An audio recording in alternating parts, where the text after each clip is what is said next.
Acquired hyperbilirubinemia are another type of hyperbilirubinemia that occurs due to some acquired causes.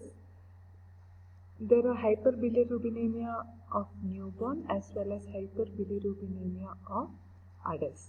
Now, in newborn, you usually see physiological jaundice, the jaundice that occurs physiologically immediately after birth, then breast milk jaundice, because due to the presence of certain substances in milk that results in jaundice, and hemolytic disease of newborn, usually due to RH incompatibility hemolysis, which results in increased hemolysis of newborn and result in jaundice. So let's look into physiological jaundice.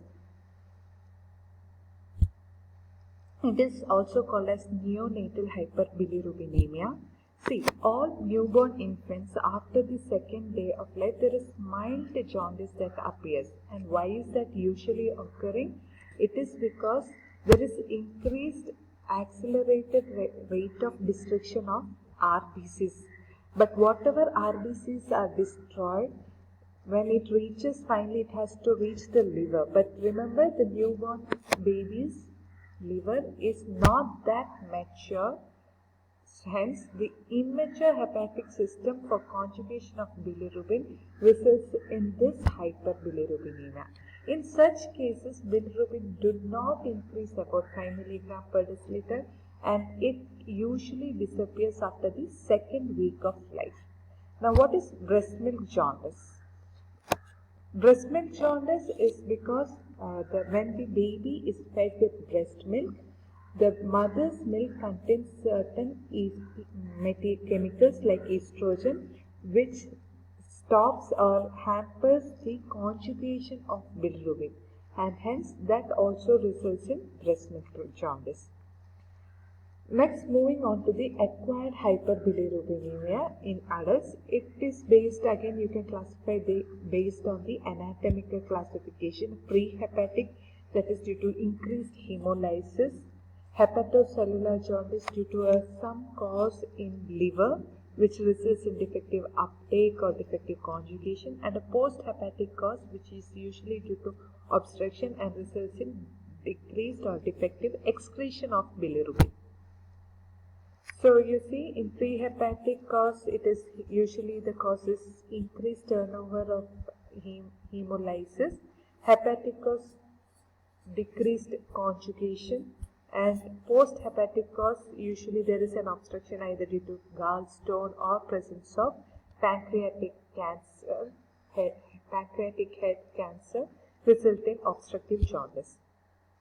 So, causes of hemolytic jaundice is numerous, like hemoglobinopathies where there is increased hemolysis, hereditary spherocytosis, glucose 6-phosphate deficiency, dyserythropoiesis, autoimmune hemolytic diseases, also hemolytic diseases due to RH incompatibility, especially that you see in newborn type of hemolytic disease. Then there are certain drugs which causes increased hemolysis like antitubercular drugs and uricosuric drugs, toxins like carbon tetrachloride, okay, all this leads to hemolysis. So what happens in hemolysis? Whenever there is increased hemolysis, the bilirubin is increased. This bilirubin is complexed with albumin in blood and they reach the liver. What happens in liver? Whatever bilirubin, so suppose one bilirubin is coming to liver, it usually is being conjugated and excreted. Now here, instead of one bilirubin, there are 10 bilirubin is coming. So the liver tries its maximum to conjugate. So say around 2 bilirubin is being conjugated, but still there is an increased amount of unconjugated bilirubin. Okay, total bilirubin is also raised, unconjugated bilirubin is also raised. But conjugated bilirubin can be normal or mildly increased because even the excretion also is regulated. So normally only 1 milligram of bilirubin was supposed to be excreted. Now there is 10 milligrams. So 2 is being conjugated. All the 2 milligram might not go. So there could be a mild increase in conjugated bilirubin.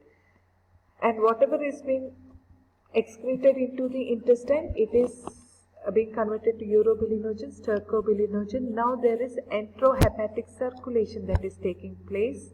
Yes, so this urobilinogen also. So this is urobilinogen is raised. So whatever you see in fecus, it will be a dark colored urine because of increased amount of stercobilin, and when it reaches the enterohepatic circulation, it also reaches the system, kidney, and finally there is increased amount of urobilinogen in urine. So dark colored stool and dark colored urine. So the urobilinogen is increased, Ehrlich's test turns positive. So causes of hepatic jaundice are many, again viral infections, alcohol toxicity, immunology, autoimmune liver disease, cancers in liver, then Wilson's disease, any trauma, toxins or disease that affect the liver results in hepatic jaundice. So what is compromised here? The most thing to be compromised is the conjugation of bilirubin. The bilirubin level is normal, but when it reaches here, it is not conjugated. So what happens? The bilirubin level is increased. Unconjugated bilirubin is also increased. Conjugated bilirubin, whatever is being conjugated, because is increased. Why? There is increase, the hepatic cells or hepatocytes gets inflamed, and what happens? The sinusoids are being compressed. So there is mild obstruction that is taking place, that is called as micro obstruction in liver. Hence what happened?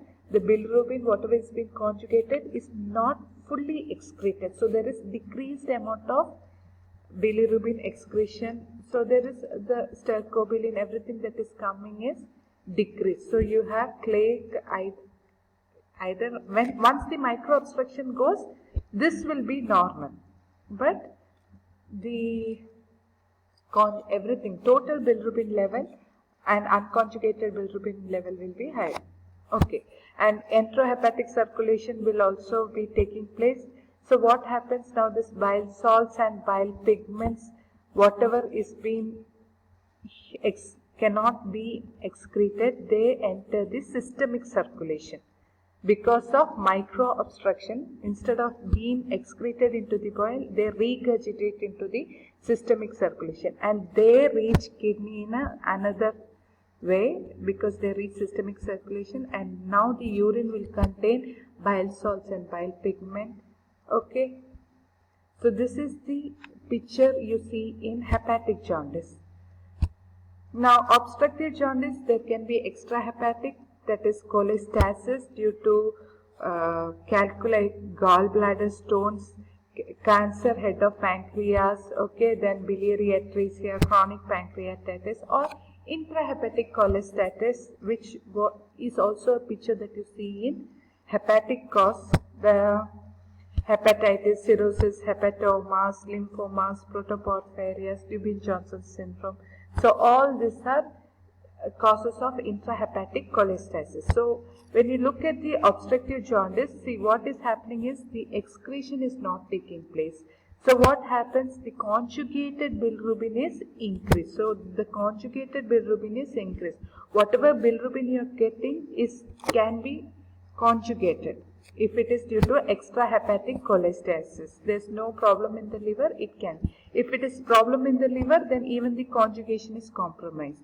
So that is the picture you get in hepatic jaundice. In obstructive jaundice, there is no liver abnormality, but there is no excretion of conjugated bilirubin taking place. What happens? They are excreted, and this bilirubin cannot be excreted, and finally what happened? Regurgitation into systemic circulation takes place, hence bile salts and bile pigment are present in urine, and then the stool is clay colored. Fauci's test will be positive. So this is the pathophysiology of obstructive jaundice. For this you have to read liver function test properly, which was previously dealt. Only then you will understand this better. So production and excretion of bilirubin is occurring in these levels: increased hemolysis, hemolytic jaundice, defective liver conjugation, hepatic jaundice, and defect in the excretion, obstructive jaundice. So this is the clinical lab finding pictures that you see in various jaundice. Prehepatic or prehepatic, what you see, there is increased unconjugated bilirubin and the fecus and urine appears dark. Okay, that is prehepatic. In hepatocellular jaundice, what is happening? There is, before I go to hepatocellular, let's see post-hepatic, that is obstruction. So what happens in obstructive jaundice? Conjugated bilirubin is increased. Unconjugated will be normal. And in obstruction, clay-colored stool, because no bile pigments are reaching the fecus. And urine, there is increased amount of bile salts and bile pigment. So in hepatocellular jaundice, you have a similar picture of both of this could be overlapping. There is increased amount of unconjugated bilirubin, and at the starting stage, even conjugated bilirubin will be increased because micro obstruction of the liver. And in early phase, urobilinogen is increased. In later stage, it is decreased as the production is low. And finally, the fecus, the urobilins could be normal or decreased. You might not know. So this is the lab findings in various jaundice, and you have to know alkaline phosphatase is very high in obstructive jaundice. Hepatocellular jaundice, it might be raised whenever there is micro obstruction. So this is to summarize, free bilirubin is increased in almost all kind of jaundice. Conjugated bilirubin is increased in hepatocellular jaundice and obstructive jaundice. Unconjugated bilirubin is increased in hemolytic jaundice. Alkaline phosphatase increased in hepatocellular jaundice. Urine bile salts are present in obstructive jaundice and not in other type of jaundice. Fecal urobilinogen is absent, resulting in clay-colored stool in obstructive jaundice, and it is more in hemolytic jaundice. So dark-colored urine and dark-colored stool in hemolytic jaundice. So this is to summarize what we learned today is we looked into the congenital hyperbilirubinemia, and this class was on acquired hyperbilirubinemia. It is basically classified on 3 types: prehepatic or hemolytic, post-hepatic or it is obstructive jaundice, and hepatic jaundice. Now, we also looked into the pathophysiology, that flowchart, and the laboratory findings is very important. You must have to refer the liver function test. Only then you will understand the complete pathogenesis of these type of hyperbilirubinemia. I thank you for your patient listening.